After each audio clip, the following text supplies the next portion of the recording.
ಇದುವೇ ಬೆಂಗಳೂರಿನ ಲಗ್ಗೆರೆಯಲ್ಲಿ ಕೊಳಚೆ ನಿರ್ಮೂಲನಾ ಮಂಡಳಿ ನಿರ್ಮಿಸಿರುವಂಥ ವಸತಿ ಸಮುಚ್ಚಯ. ಇಲ್ಲೇ ಆ ಅಸಹಾಯಕ ಅಂಗವಿಕಲರಿಗೆ ಮನೆ ಮಂಜೂರಾಗಿರೋದು. ತಮಗೆ ಮಂಜೂರಾಗಿರುವ ಮನೆಯ ಹಕ್ಕನ್ನು ಕೇಳಲು ಹೋದವರು ಪ್ರಾಣನ ಕೈಯಲ್ಲಿಟ್ಕೊಂಡು ಓಡಿ ಬಂದ್ರು. ಯಾಕೆ, ಅಲ್ಲಿ ಏನಾಯ್ತು ತಿಳಿಸ್ತೀನಿ ಬನ್ನಿ.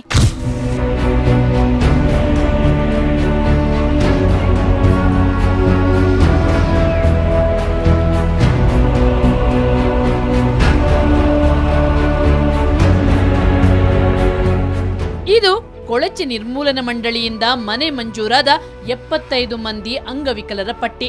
ಅಷ್ಟೇ ಅಲ್ಲ, ಈ ದಾಖಲೆ ನೋಡಿ. ಇದು ಇದೇ ಮಂಡಳಿ ಕೊಟ್ಟ ಬ್ಲಾಕ್ ನಂಬರ್ ಜೊತೆಗೆ ಮನೆ ನಂಬರ್.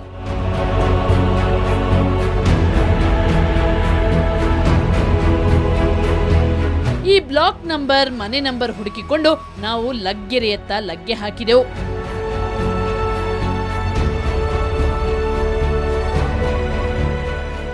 ಅಲ್ಲಿ ನಾವು ಮೊದಲಿಗೆ ಭರಮಾ ಪ್ರಸಾದ್ ಅವರ ಮನೆ ಹುಡುಕಲು ಹೊರಟ್ವಿ.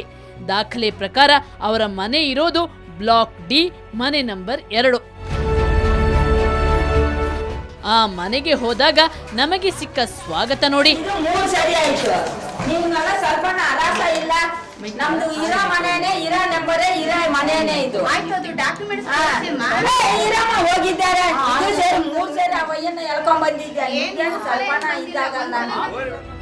ಅಸಲಿಗೆ ಭರಮಾ ಪ್ರಸಾದ್ ಅವರ ಮನೆಯಲ್ಲಿ ಬೇರೊಬ್ಬರು ಅಕ್ರಮವಾಗಿ ವಾಸವಾಗಿದ್ದಾರೆ. ಅವರಲ್ಲಿ ದಾಖಲೆ ಇಲ್ಲ, ಹಣ ಕಟ್ಟಿಲ್ಲ, ಅಂಗವಿಕಲರು ಮೊದಲೇ ಅಲ್ಲ. ಲಗ್ಗೆರೆ ಲಕ್ಷ್ಮೀದೇವಿ ನಗರದಲ್ಲಿ ನೀವು ನೋಡ್ತಿರ್ಬೋದು, ಇಷ್ಟೆಲ್ಲ ಗೊಂದಲಗಳಿವೆ. ಇದು ನನ್ನ ಮನೆ, ನನ್ನ ಮನೆ ಅಂತ ಈ ಮಂದಿ ಕಿತ್ತಾಡ್ತಿದ್ದಾರೆ. ಇವರು ಹಣ ಕಟ್ಟಿದ್ದಾರೆ, ಎಲ್ಲ ಒಂದು ಡಾಕ್ಯುಮೆಂಟ್ ಇವ್ರ ಬಳಿ ಇದೆ, ಆದರೆ ಮನೆಗೆ ಪ್ರವೇಶಿಸುವ ಹಾಗಿಲ್ಲ. ಯಾಕಂದರೆ ಈ ಮನೆಯಲ್ಲಿ ಆಲ್ರೆಡಿ ಜನ ಸೇರಿಯಾಗಿದೆ. ಈಗ ನೀವು ಇಲ್ಲಿ ಬಂದು ನೋಡಿದ್ರಲ್ಲ, ನೀವು ಇದು ಎಷ್ಟನೇ ಸಲ ಬಂದು ಭೇಟಿ ಆಗ್ತಿರೋದು ಈ ಮನೆಗೆ? ನಾವು ಈ ಮನೆಗೆ 4-5 ಸಲ ಬಂದಿದ್ದೀವಿ ಮೇಡಮ್. ಬಂದಾಗ ನಾವು ಈ ಥರ ಈ ಎಮ್ ಎಲ್ ಎ ಕಡೆಯಿಂದ ಬಂದಿದ್ದೀನಿ, ಆ ಎಮ್ ಎಲ್ ಎ ಕಡೆಯಿಂದ ಬಂದಿದ್ದೀನಿ, ನಾವು ಆಫೀಸ್ ಕಡೆಯಿಂದ ಬಂದಿದ್ದೀನಿ, ನಾನು ಖಾಲಿ ಮಾಡಲ್ಲ, ನಾನು ಈ ಥರ ಮಾಡ್ತೀನಿ, ನಾವು ಈ ಥರ ನಮ್ಮದೇ ಈ ಮನೆ ಹೇಳ್ತಾರೆ. ಆ ಡಾಕ್ಯುಮೆಂಟ್ಸ್ ಕೇಳಿದ್ರೆ ಡಾಕ್ಯುಮೆಂಟ್ ತೋರಿಸಲ್ಲ. ಯಾಕಂದರೆ ಇಲ್ಲಿ ಡಿ ಬ್ಲಾಕ್ ಅನ್ನೋದು 2-3 ಸೈಡ್ ಹಾಕ್ಬಿಟ್ಟಿದ್ದಾರೆ. ಅದರಲ್ಲಿ ಇವರು ಬ್ಲೈಂಡ್ ಎಲ್ಲಿ ಅಂತ ಸುತ್ತಬೇಕು, ಡಿ ಬ್ಲಾಕು ಇಲ್ಲಿನ ಅಲ್ಲಿನ ಅಂತ ಹೆಂಗೆ ಸುತ್ತಬೇಕು ಅವರು? ನಾವು ಬಂದಿದ್ದೀವಿ 2 ಸಲ ಅಲ್ಲ 3 ಸಲ ಅಲ್ಲಿ ಬಂದಿದ್ದೀವಿ. ಆ ಡಿ ಬ್ಲಾಕಲ್ಲಿ ಅಲ್ಲಿ ಅವ್ರು ಬಂದರೆ ಅವರೆಲ್ಲ ನಮ್ಮ ಮೇಲೆ ಜಗಳಕ್ಕೆ ಮಾಡಿ ಬರ್ತಾರೆ. ಮೇಡಮ್, ನೀವು ನಮ್ಮ ಮನೆ ಇದು, ನೀವು ಯಾಕೆ ಬರ್ತೀರಾ? ಎಷ್ಟು ಸಲ ನಿಮಗೆ ನಾವು ಡಾಕ್ಯುಮೆಂಟ್ ತೋರಿಸಿದ್ದೀವಿ ಅಂತ ಸುಳ್ಳು ಹೇಳ್ತಾರೆ ಮೇಡಮ್. ಆದರೆ ಈ ಮನೆ ಕೆಲವು ಪೊಲಿಟಿಷಿಯನ್ಗಳ ಕಾರ್ಯಕರ್ತರ ಬೆಂಬಲದಿಂದಾಗಿ ಇಲ್ಲಿ ಮನೆ ಸೇರಿದ್ದಾರೆ. ಬಟ್ ಇವ್ರ ಹತ್ರ ದಾಖಲೆಗಳಿಲ್ಲ. ನೀವು ಎಷ್ಟು ವರ್ಷದಿಂದ ಈ ಮನೆಯಲ್ಲಿದ್ದೀರಾ? ನಾವು 2 ವರ್ಷ ಆಯಿತು. ನಿಮ್ಮ ಹತ್ರ ಏನು ದಾಖಲೆ ಇದೆ? ನಮ್ಮ ಮೇಡಮ್ ಅವ್ರ ಹತ್ರ ತಗೊಂಡು ಬಂದಾರೆ. ಏನು ಡಾಕ್ಯುಮೆಂಟ್ಸ್ ಕೊಟ್ಟಿದ್ದಾರಲ್ಲ, ನೀವು ಏನು ನೀವೇನು ಪ್ರೊಸೀಜರ್ ಮಾಡಿದ್ರೆ 2 ವರ್ಷದಲ್ಲಿ? ಏನು ಎಷ್ಟು ಚೆಕ್ ಕಟ್ಟಿ ಗೊತ್ತಿಲ್ಲ. ನಮ್ಮ ಮೇಡಮ್ ಗೊತ್ತು, ನಮ್ಗೆ ಗೊತ್ತಿಲ್ಲ. ನಿಮ್ಮ ಹತ್ರ ಏನೂ ದಾಖಲೆ ಇಲ್ಲ? ನಮ್ಮ ಮೇಡಮ್ ಹತ್ರ 2 ವರ್ಷದಿಂದ ಇಲ್ಲಿದ್ದೀರಾ ನೀವು? ಹೌದು. ಯಾರು ಮೇಡಮ್ ಹೆಸರೇನು? ನಿರ್ಮಲಾ. ಆ್ಯಕ್ಚುಲಿ ಈ ಮನೆ ಭರಮಾ ಪ್ರಸಾದ್ ಅವರ ಹೆಸರಿಗೆ, ಅಂದರೆ ಅವರು ಅಂಧರಾಗಿದ್ದಾರೆ, 2 ಕಣ್ಣು ಕಾಣಿಸಲ್ಲ, ಸಂಪೂರ್ಣವಾಗಿ ಬ್ಲೈಂಡ್ ಆಗಿದ್ದಾರೆ. ಹಾಗಾಗಿ ಅವರಿಗೆ G3 ಮನೆಯನ್ನು ಇಲ್ಲಿ ಕೊಟ್ಟಿದ್ದಾರೆ. ಆದರೆ ಇವರು ಈ ಮನೆ ಸೇರುವ ಹಾಗಾಗ್ತಿಲ್ಲ. ಯಾಕಂದರೆ ಈ ಮನೆಯಲ್ಲಿ ಆಲ್ರೆಡಿ ರಾಜಕೀಯ ವ್ಯಕ್ತಿಗಳ ಕುಮ್ಮಕ್ಕಿಂದ ಇಲ್ಲಿ ಬಂದು ಸೇರಿದ್ದಾರೆ. ಆದರೆ ದುರಂತ ಅಂದರೆ ಈ ಮನೆಯಲ್ಲಿ ಯಾರಿಗೂ ಕೂಡ ಅಂಗವಿಕಲರಿಲ್ಲ. ಅಲ್ಲಿದ್ದವರನ್ನ ಮಾತನಾಡಿಸಲು ಹೋದ್ರೆ ರೌಡಿಸಂ ಮಾಡ್ತಾರೆ, ಬೈಗಳ ಮಳೆ ಸುರಿತಾರೆ, ಬೆದರಿಕೆ ಹಾಕ್ತಾರೆ.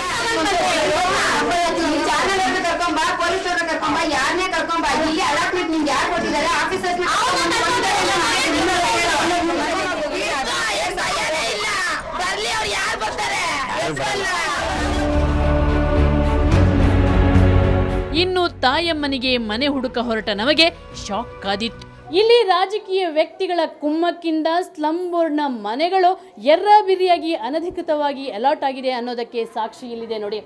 ಇವರು ರಾಜರಾಜೇಶ್ವರಿ ನಗರದ ಮಾಜಿ ಶಾಸಕರಾಗಿರುವಂಥ ಎಂ ಶ್ರೀನಿವಾಸ್ ಅವರು. ಇವರು ತಮ್ಮ ಬೆಂಬಲಿಗರ ಸಹಾಯದಿಂದ ಇಲ್ಲಿನ ಮಂದಿಗೆ ಒಂದು ತಾನು ಏನು ಉಪಕಾರ ಮಾಡ್ತಿದ್ದೀನಿ ಅನ್ನುವ ರೀತಿಯಲ್ಲಿ ಮನೆಗಳನ್ನು ಕೊಟ್ಟಿದ್ದಾರೆ. ಆದರೆ ಇಲ್ಲಿನ ಮಂದಿಯ ಅಸಹಾಯಕತೆ ಕೂಡ ಬಳಸಿ ಈ ರೀತಿ ಮನೆಗಳನ್ನು ಅನಧಿಕೃತವಾಗಿ ಕೊಟ್ಟಿದ್ದಾರೆ. ನಮ್ಮ ಜೊತೆ ಇದ್ದಾರೆ ಈ ಮನೆಯ ನಿಜವಾದ ವಾರಸುದಾರರು. ಬನ್ನಿ. ತಾಯಮ್ಮ, ಇವರು ತಾಯಮ್ಮ. ಇವರಿಗೆ 2 ಕೈ 2 ಕಾಲು 2 ಅಂಗವಿಕಲರಾಗಿದ್ದಾರೆ. ಇವರಿಗೆ ಕೊಳಚೆ ನಿರ್ಮೂಲನಾ ಮಂಡಳಿಯಿಂದ G6 ಡಿ ಬ್ಲಾಕ್ನಲ್ಲಿ ಮನೆ ಅಲಾಟ್ ಆಗಿದೆ. ಯಾವಾಗ ಮನೆ ಅಲಾಟ್ ಆಗಿದೆ, ನೀವು ಎಷ್ಟು ರೂಪಾಯಿ ಕಟ್ಟಿದ್ದೀರಾ? 31,000 ರೂಪಾಯಿ ಕಟ್ಟಿದ್ದೀವಿ ಮೇಡಮ್. ನಾವು ಆಗಲೇ 8 ವರ್ಷ ಆಯಿತು ನಾವು ಕಟ್ಟಿಬಿಟ್ಟು. ಹ್ಞೂ ಮೇಡಮ್, ಇನ್ನಾದ್ರೆ ಕೊಟ್ಟಿಲ್ಲ ಮೇಡಮ್ ಅವ್ರ ಮನೆ. ಈಗ ನಿಮ್ಮ ಮನೆಗಳಲ್ಲೆಲ್ಲ ಸೇರಿದಾರಲ್ಲ? ಸೇರಿದ್ದಾರೆ. ಅದಕ್ಕೆ ನಾವೇನು ಮಾಡ್ಬೇಕು ಮೇಡಮ್, ಅವರು ಖಾಲಿ ಮಾಡ್ಕೇಸಿ ನಮ್ಗೆ ಕೊಡ್ಬೇಕು ಮೇಡಮ್, ಅಷ್ಟೇ ನಾವು ಬೇಡ್ಕೊಳ್ಳೋದು. ನೋಡಿ, ಇದು ತಾಯಮ್ಮವರ ಗೋಳು. ಯಾಕಂದರೆ ಇದು ಒಬ್ಬರ ಗೋಳಲ್ಲ, 75 ಅಂಗವಿಕಲರು ಇದೇ ರೀತಿಯಾಗಿದ್ದಾರೆ. ಈ ಮನೆ ಬೀಗ ಹಾಕಿದೆ, ಮನೆಗೆ ಬೀಗ ಹಾಕಿದೆ. ಅದೇ ಒಂದಷ್ಟು ಥಿಂಗ್ಸ್ಗಳನ್ನು ತಂದಿಟ್ಟು ನಾವು ವಾಸ ಇದ್ದೀವಿ ಅನ್ನುವ ರೀತಿಯಲ್ಲಿ ಒಂದು ಆ ಥಿಂಗ್ಸ್ಗಳನ್ನು ಇಟ್ಟು ಹೋಗಿದ್ದಾರೆ. ಅನ್ಯ ರಾಜ್ಯದವರ ದರ್ಬಾರ್.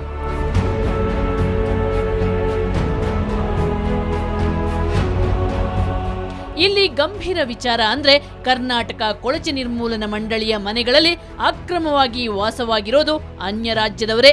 ಇಲ್ಲಿ ಅನ್ಯ ರಾಜ್ಯದವರ ರೌಡಿಸಂಗೆ ಸ್ಥಳೀಯರು ಕಂಗಾಲಾಗಿದ್ದಾರೆ. ಶಾಸಕ ಸಚಿವರ ಚೇಲಾಗಳ ಕರಾಮತ್.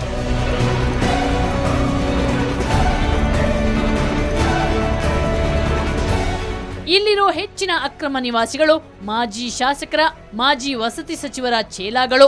ಜನಪ್ರತಿನಿಧಿಗಳು ಕಾನೂನನ್ನ ಕಾಲಕಸ ಮಾಡಿ ನಿಜವಾದ ಫಲಾನುಭವಿಗಳಿಗೆ ಭಾರೀ ಮೋಸ ಮಾಡಿದ್ದಾರೆ. ನಮಗೆ MLA ಅವ್ರು ಕರ್ಕೊಬಂದು ಬಿಟ್ಟಿರೋದು. MLA ಅವ್ರ ಕಡೆಯಿಂದ ನಾವು ಬಂದಿದ್ದೀವಿ. ಶ್ರೀನಿವಾಸ ಮೂರ್ತಿ ಇಲ್ಲ ಅವ್ರ ಕಡೆಯಿಂದನೇ ನಾವು ಬಂದಿರೋದು, ಬೇರೆ ಯಾರು ಬಿಟ್ಟಿಲ್ಲ ನಮಗೆ. ಮನೆ ಇದೆ, ನಂಬರ್ ಇಲ್ಲ.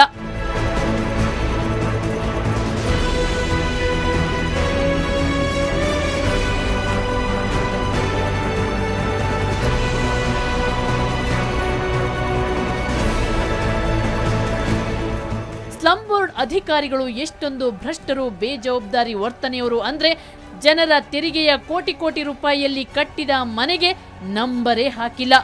ಆ ಮೂಲಕ ಇಲ್ಲಿ ಅಧಿಕಾರಿಗಳೇ ಗೊಂದಲ, ಅವ್ಯವಸ್ಥೆಗೆ ಕಾರಣ ಆಗಿದ್ದಾರೆ.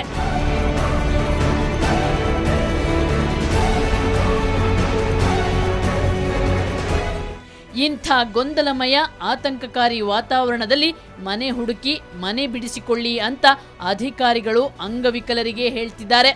ಹೇಗಿದೆ ನೋಡಿ ನಮ್ಮ ವ್ಯವಸ್ಥೆ.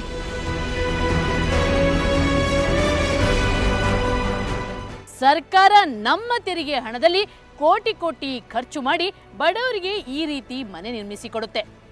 ಆದರೆ ಅದನ್ನ ನ್ಯಾಯಯುತವಾಗಿ ಬಡವರಿಗೆ ಮಂಜೂರು ಮಾಡಲು ನಮ್ಮ ಅಧಿಕಾರಿಗಳಿಗೆ ಸಾಧ್ಯ ಆಗ್ತಿಲ್ಲ. ಯಾಕೆ? ಭಯನಾ? ತಾಕತ್ತಿಲ್ವಾ? ಅಥವಾ ಇಲ್ಲೇನಾದ್ರೂ ಭಾರಿ ಗೋಲ್ಮಾಲ್ ನಡೀತಿದ್ಯಾ? ತಿಳಿಸ್ತೀನಿ ಚಿಕ್ಕ ಬ್ರೇಕ್ನ ನಂತರ.